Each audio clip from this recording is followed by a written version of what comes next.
Assalamualaikum warahmatullahi wabarakatuh. Halo teman-teman semuanya. Nah, pada video kali ini aku akan eh, membacakan salah satu jurnal lagi yang menurutku menarik, yaitu terkait dengan hipertensi.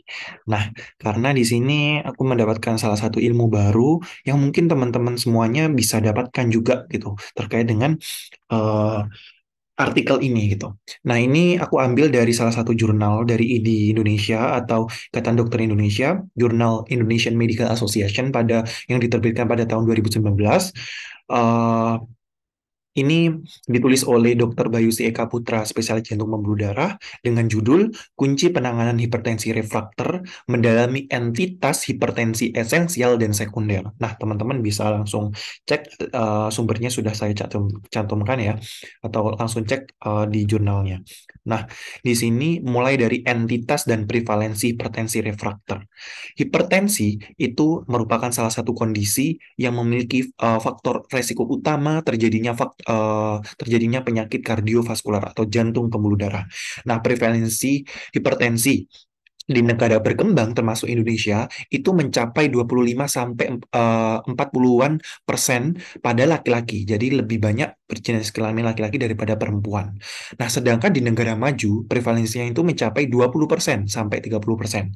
Namun 51 sampai 80 persennya itu mendapatkan tata laksana dan hanya dari persenan tadi itu 27 sampai 66% mendapatkan tata laksana hingga mencapai tekanan darah yang terkontrol. Nah, kondisi hipertensi yang tidak tertangani dinamakan sebagai hipertensi tidak terkontrol. Jadi, hipertensi yang tidak bisa ditangani, tidak bisa diturunkan dengan bertahap sesuai dengan target terapinya, itu disebut sebagai hipertensi tidak terkontrol atau disebut juga hipertensi resisten atau disebut juga hipertensi refrakter. Nah, istilah hipertensi refrakter atau resisten itu mulai dikenal pada tahun 1960-an. Namun eh, sebagai hipertensi yang sulit ditangani oleh terapi-terapi farmakologi seperti itu. Pengertian secara per definisi hipertensi refrakter pada tahun 1960-an atau hipertensi resisten itu awalnya didefinisikan sebagai hipertensi atau gagal yang gagal di terapi, yang mana hipertensi kan lebih dari 140 per 90 mm Hg ya, dengan menggunakan obat lebih dari tiga jenis obat anti hipertensi, termasuk itu golongan diuretik seperti kayak furosemid seperti itu. Nah, tujuan utama dibuatnya klasifikasi hipertensi resisten adalah untuk mengidentifikasi pasien yang dalam proses terapinya itu sulit untuk dikontrol. Maka diperlukan pendekatan diagnosis dan tata laksana secara khusus. Nah, seiring dengan temuan dan berbagai macam penelitian, definisi hipertensi refrakter kian berkembang dan dibedakan. Jadi, hipertensi refrakter sama resisten itu dibedakan. Kan kalau pada tahun 1960-an tadi kan masih digabungkan. Intinya sulit dikontrol, tidak bisa sulit diterapi dengan tiga macam jenis obat anti hipertensi termasuk itu diuretik seperti itu. Masih dalam satu golongan gitu ya. Sekarang lebih definitif lagi yang mana dibedakan mana refrakter, mana yang resisten. Kalau dikatakan sebagai refrakter itu didefinisikan sebagai tidak terkontrolnya tekanan darah setelah lebih dari 3 bulan yang ditata laksana oleh dokter spesialis hipertensi menggunakan 5 jenis atau lebih kelompok obat termasuk golongan spironolakton, kortalidon seperti itu. Sedangkan hipertensi resisten itu merupakan hipertensi yang tidak terkontrol dengan menggunakan tiga atau lebih, namun kurang dari 5. Jadi cut off pointnya tiga apa? Cut off pointnya itu adalah tiga gitu ya. Cut off pointnya itu adalah 5. Kalau 5 lebih dikatakan itu refraktor, kalau masih 3 kurang dari 3 sampai 5 itu disebut sebagai resisten. Nah, kegagalan penata laksanaan hipertensi itu menjadi sorotan akhir-akhir ini pada kian-kian ini karena kenapa? Karena memang dampaknya atau urgensinya itu memang menyebabkan kasus-kasus yang mematikan atau memiliki prevalensi atau mortality rate yang tinggi seperti itu, seperti kayak eh, kasus-kasus stroke, kasus-kasus penyakit jantung koroner atau serangan jantung karena akibat tekanan darah yang tidak terkontrol itu tadi. Nah, sebenarnya sekarang kita bahas lagi kan tadi kita udah tahu yang mana itu penggolongan hipertensi berdasarkan sulitnya diterapi. Nah, sekarang sebenarnya hipertensi itu apa? Hipertensi itu termasuk ada berapa sih jenisnya gitu ya. Nah, jadi yang ini pertama saya akan menjelaskan terkait dengan hipertensi esensial. Nah, hipertensi esensial atau primer atau disebut sebagai idiopatik disebut sebagai hipertensi atau peningkatan tekanan darah yang disebabkan bukan akibat dari kondisi lain. Ingat, bukan akibat kondisi lain. Berarti kalau ada kondisi lain disebut atau penyakit-penyakit lain seperti renovaskular, penyakit CKD gagal ginjal, pheochromocytoma, ataupun mungkin aldosteronisme itu merupakan hipertensi sekunder. Berarti ada penyebabnya gitu. Ingat, kategori hipertensi esensial dapat dibagi menjadi 4 kriteria berdasarkan status inherent blood pressure, tekanan darah basal yang diturunkan secara genetik, dan hipertensiogenik faktor atau faktor yang menyebabkan peningkatan tekanan darah basal kebiasaan, faktor lingkungan maupun obesitas. Jadi ada 4 ya.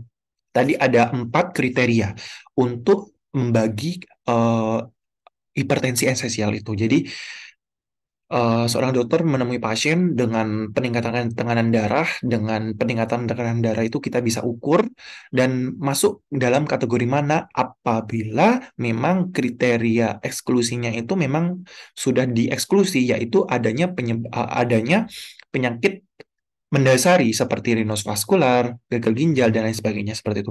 4 tingkatan ini atau 4 kriteria dalam hipertensi esensial seperti yang pertama, pasien yang memiliki inherent blood pressure pada tekanan darah optimal kurang dari 120 sampai 80. Jadi cut off point-nya memang kurang dari 120. Jadi 120 itu termasuk udah prehipertensi ya. Ingat, itu dikatakan kategori yang normal. Ingat, eh apa itu namanya? Kedua, pasien yang memiliki inherent blood pressure dalam batasan normal kurang dari 130 per kurang dari 85 mmHg ketika mendapatkan cetusan hipertensiogenik, tekanan darah dapat meningkat normal batas 130 sampai 139 atau hipertensi stage 4 itu klasifikasi golongan 2. Nah, golongan 3 itu pasien yang memiliki inherent blood pressure kategori batas normal 130 sampai 139 ketika mendapatkan cetusan dan mencapai kondisi hipertensi lebih dari 140 itu golongan ketiga, dan golongan 4 apabila memang adanya faktor hipertensiogenik akan mengakibatkan hipertensi yang lebih berat. Nah, etiologi dari hipertensi esensial ini, walaupun secara prevalensi hipertensi sekunder hanya 5-10% dari total hipertensi, entitas ini sering mengakibatkan hipertensi yang bersifat refraktor dan mengakibatkan kegagalan organ. Prevalensi tersebut harus perlu dikaji lebih lanjut karena terjadi fenomena seperti fenomena gunung es karena terjadinya kecenderungan mengklasifikasikan antara kedua tadi. Jadi akibat klasifikasi hipertensi esensial ini terjadi ketumpang tindih antara hipertensi refraktor dengan hipertensi yang apa itu namanya resisten seperti itu. Nah, keterkaitan antara refraktor dan sekunder. Bagaimana itu? Jadi gambar ini pada pada artikel atau literatur review yang telah diterbitkan oleh di Indonesia ini bahwa memang di sini harus perlu digarisbawahi dan memang harus dipahami betul definisi hipertensi tidak terkontrol berdasarkan jumlah obatnya. Jadi yang dikatakan hipertensi resisten tadi apabila sudah meminum obat lebih dari 3 sampai 5. Jadi kalau udah 5 ke atas itu disebut sebagai hipertensi refraktor gitu ya. Berarti batas poinnya adalah 5, kalau 5 udah refraktor gitu. Dan harus bisa membedakan antara jenis tidak terkontrolnya berdasarkan jumlah obat itu. Nah, Pemeriksaan tekanan darah harus dilakukan. Makanya solusinya adalah harus dilakukan harus secara yang benar dan evaluasinya yang terus kontinu dengan posisi yang optimal seperti apa? Biasanya yang benar adalah pasien duduk berbaring dengan nyaman dengan posisi tangannya ditopang setinggi jantung dan ukuran mindset atau sphygmomanometer yang sesuai. Biasanya lebih dari 80%. Pemantauan tekanan darah secara ambulatori terbukti lebih baik. Cara ini dapat kemungkinan menyingkirkan dari white coat hypertension. Jadi hipertensi jas putih. Jadi kan banyak sekali saat apa itu namanya penderita hipertensi yang bisa dikatakan tidak terdeteksi. Jadi saat dibawa ke rumah sakit atau saat ketemu dokter, tekanan darahnya itu malah tinggi, sedangkan pada di dalam aktivitas sehari-harinya itu bahkan cenderung normal. Jadi untuk meminimalisir itu, pengukuran tekanan darah harus juga dilakukan secara optimal dan kontinu dengan prosedur yang tepat gitu. Pasien hipertensi refraktor cenderung memiliki usia yang lebih muda. Ingat, perbedaannya adalah di sini. Pasien refraktor cenderung lebih muda dan tidak dipengaruhi oleh indeks massa tubuh atau IMT dibandingkan apabila hipertensi resisten. Jadi hipertensi resisten itu lebih ke penderita yang lebih tua maupun memiliki indeks massa tubuh yang lebih tinggi seperti itu. Dalam beberapa penelitian disebutkan bahwa memang DM, diabetes mellitus, CKD, chronic kidney disease merupakan salah satu comorbid yang berkaitan dengan hipertensi resisten dibandingkan dengan refraktor. Jadi perbedaan-perbedaan itulah yang mungkin bisa di-checklist. Oh, mana ini yang disebut sebagai refraktor, mana itu yang disebut sebagai resisten, seperti itu. Jadi, eh, tadi hipertensi resisten lebih pada orang yang lebih muda dan eh, eh hipertensi resisten lebih mengarah pada orang-orang pada yang lebih tua dengan CKD dengan DM, sedangkan pada hipertensi yang refraktor itu pada pasien-pasien yang lebih muda dan juga indeks massa tubuh yang tidak berlebih seperti itu. Nah, namun tidak untuk komorbid. Jadi pengecualiannya adalah komorbidnya adalah hypertrophy ventricle kiri dan juga stroke. Jadi hal tersebut semuanya ini tadi dikecualikan pada apa kardiomiopati hipertrofi ventricle kiri. Jadi gagal jantung apa pembesaran jantung kiri dan juga orang-orang yang mengalami stroke. Secara umum, anak-anak juga bisa mengalami hipertensi gitu ya. Jadi sekitar 75 sampai 80 persenan pada literatur review ini yang disebabkan karena hipertensi sekunder. Bayangkan. Jadi paling sering adalah bahkan 50% lebih ya ini 75 sampai 80% itu bahkan anak-anak mengalami hipertensi akibat penyakit sekunder tadi penyakit yang ada yang mendasari dan itu paling sering itu terlewatkan. Oleh karena itu pendekatan diagnosis berdasarkan usia dan juga lebih tanya lebih lanjut itu paling penting terus ditanyakan untuk mengkategorikan apabila pasien-pasien anak. Nah, ini beberapa etiologi hipertensi yang diklasifikasikan sebagai berdasarkan usia, seperti kelahiran hingga 12 tahun, seperti bisa dicurigai atau etiologinya seperti penyakit ginjal parenkim, parenkim ginjalnya terjadi suatu kelainan, kuartosio aorta seperti itu. Kalau 12 sampai 18 tahun penyakit sama seperti 12 tahun ya. Pas 19 sampai 39 tahun bisa sebagai eh, disfungsi tiroid atau kegagalan fungsi normal dari tiroid, fibromuskular displasia maupun gagal ginjal parenkim. Paling banyak ginjal ya. Nah, selain itu kalau pada umur 40 sampai 64 ini apa penyebab atau etiologi adalah aldoteronisme, disfungsi tiroid, apa gangguan obstruksi apne saat tidur, sindrom Cushing, pheochromocytoma itu disebut sebagai hipertensi sekunder gitu ya. Jadi ada penyebabnya nih harus di treatment underlying disease-nya baru memang selesai gitu, bukan dimasukkan dalam hipertensi yang esensial gitu. Makanya saling tumpang tindih antara esensial dengan sekunder akibat ketidak kurangnya modalitas maupun pemeriksaan lanjut yang dilakukan gitu.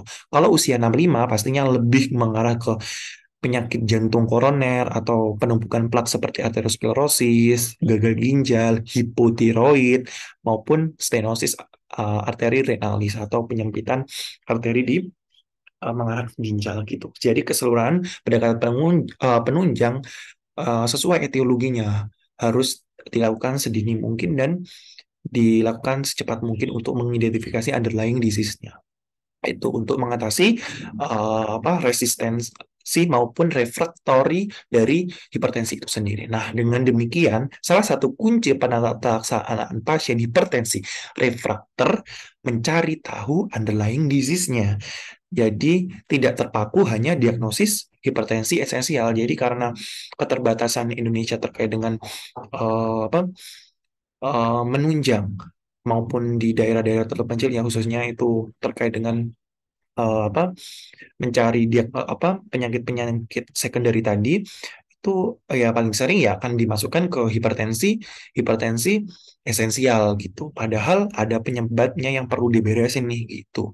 Nah, hipertensi esensial ditegakkan hanya ketika penyebab-penyebab itu tadi memang terbukti tidak ada. Jadi tidak bisa diagnosis hipertensi esensial yang biasa itu tadi apabila hipertensi sekunder benar-benar sudah dieksklusi gitu. Secara umum, pasien hipertensi resisten usia di bawah 30 tahun dengan kondisi tidak obes, jadi pasien hipertensi resisten, jadi pasien yang tadi 3 sampai 4 dengan udah jenis obatnya udah 3 sampai 4 di bawah 30 tahun dengan kondisi yang biasa-biasa saja atau tidak obes, tidak ada riwayat penyakit hipertensi sebelumnya di keluarga yang usianya di bawah 50 tahun, penyakit gagal ginjal yang tidak diketahui secara jelas, serta terjadinya kerusakan organ target, sebaiknya dilakukan pemeriksaan lebih lanjut untuk memungkinkan adanya keterlibatan penyakit renovaskular atau jenis hipertensi sekunder atau penyakit hipertensi yang ada suatu penyebabnya tadi seperti krisis tiroid,